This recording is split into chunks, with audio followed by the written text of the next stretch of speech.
अस्सलाम वालेकुम। आज हम आपके साथ शेयर कर रहे हैं बहुत ही मज़ेदार, बहुत ही टेस्टी, क्रिस्पी क्रंची वेजिटेबल पकौड़े की रेसिपी। बहुत ज़्यादा क्रंची बनते हैं, जो हम आपको टिप्स बताएंगे। अगर आप उनको फॉलो करेंगे तो आपके पकौड़े बहुत ज़्यादा क्रिस्पी और क्रंची बनेंगे और बहुत ज़्यादा खस्ता तैयार होंगे। छोटी छोटी टिप्स हैं जो कि फॉलो करें तो बहुत अच्छे पकौड़े बनते हैं।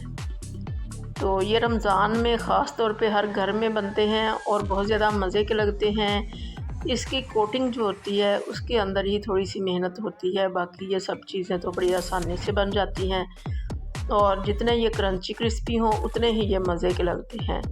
तो इसको बनाने के लिए सबसे पहले हम बैटर तैयार करेंगे। बैटर के लिए हमने एक बॉल ले लिया है, इसके अंदर हम तकरीबन 1 कप डाल देंगे बेसन का। बेसन को पहले छान लेना है अच्छी तरह से ताकि इसमें गुठली वगैरह ना रहे। तो 1 कप हमने लेना है बेसन। तो इसके अंदर हम स्पाइसेस ऐड करेंगे।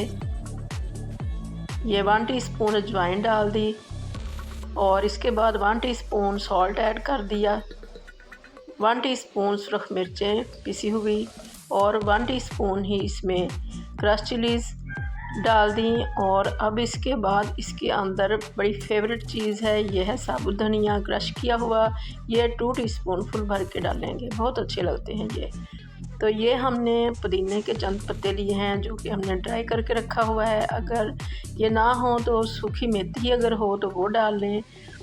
तो इसको अब ज़रा सा मिक्स करेंगे और नीम गर्म पानी के साथ इसका अच्छा सा पेस्ट बना लेंगे और इसको बहुत अच्छी तरह से बीट करेंगे। जितना इसको फ्लफ़ी सा बीट करेंगे और नीम गर्म पानी के साथ, तो उतने ही अच्छे क्रिस्पी हमारे पकौड़े तैयार होंगे। बस इसको बीट करना है बहुत ज़्यादा। नीम गर्म पानी होगा तो ये बहुत जल्दी से बीट हो जाएगा। बेसन देखिए कितना फ्लफ़ी हो चुका है और इसको थोड़ा सा हमने रनी रखना है, क्योंकि अगर ये मोटा होगा, थोड़ा सा थिक होगा, तो फिर इसकी लेयर बहुत ज़्यादा मोटी आएगी सब्जियों के ऊपर और फिर वो बिल्कुल भी अच्छी क्रिस्पी नहीं बनेंगे। तो इसको अंदाज़े के लिए इस तरह से देखते हैं कि इस तरह से जब हम ऊपर को उठाएं तो बैटर बिल्कुल स्मूथ गिरना चाहिए और जैसे ये स्पून के ऊपर एक बारीक सी तह लगी है, इसी तरह से बैटर होना चाहिए। सब्जियों के ऊपर भी वैसे ही लगेगा। तो ये हमने थोड़ी सी सब्जियां ली हैं जिसमें बैंगन हैं, आलू हैं और प्याज है। इसके अंदर और भी अपनी पसंद की वेजिटेबल्स डाल सकते हैं, जैसे गोभी वगैरह है। तो इसको हमने काट लिया, अच्छी तरह से धो लिया, इसको पानी के अंदर रखा पहले।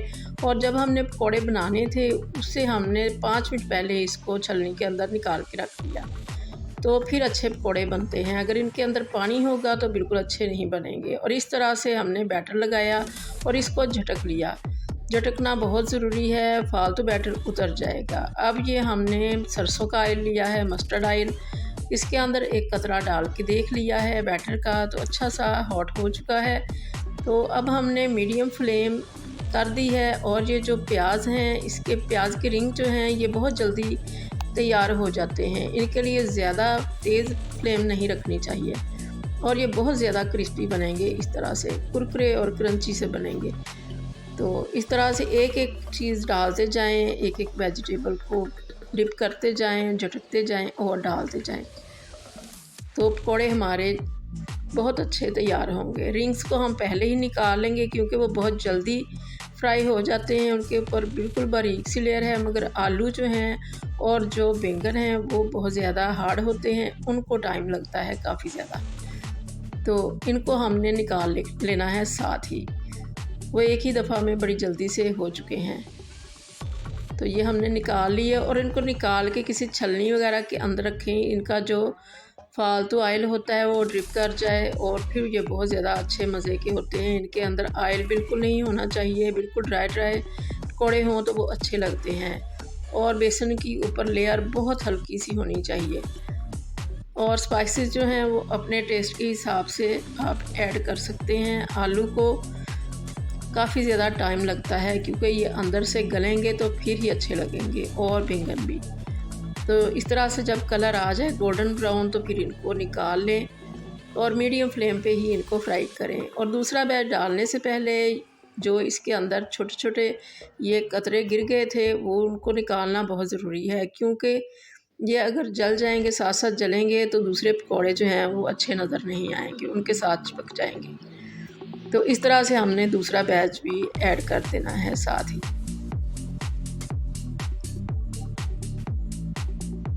छोटी छोटी सी बातें हैं जो कि टिप्स हैं जो कि पकौड़ों को बहुत ज़्यादा मज़े का बना देती हैं। अगर आप ज़्यादा मेहनत नहीं करना चाहते हैं बैटर के ऊपर, तो इसके अंदर बीट करना नहीं चाहते तो उसके अंदर आप एक एग डाल लें। अगर आप एग खाते हैं तो एक अंडा डाल लें और अंडा डाल के थोड़ा सा इसको बीट करें और थोड़ी सी रेस्ट दें, तो फिर भी ये बहुत ज़्यादा स्मूथ बैटर बनता है। और अंडे की तरह से इस बैटर को इतना ही पतला रखें जितना कि अंडा होता है, तो बहुत ही अच्छी लेयर आती है फिर पकौड़ों के ऊपर।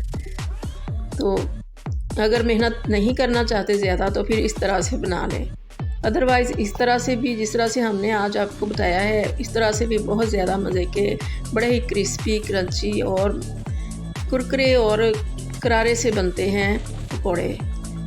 तो रमज़ान में ये हर घर में सभी लोग बहुत शौक़ से खाते हैं। तो ये प्लेटर हमने रमज़ान के लिए स्पेशल बनाया है। अल्लाह करे आपको ये रेसिपी बहुत ज़्यादा पसंद आए और आपकी बहुत अच्छी बने। दुआओं में याद रखिएगा। अल्लाह हाफिज़।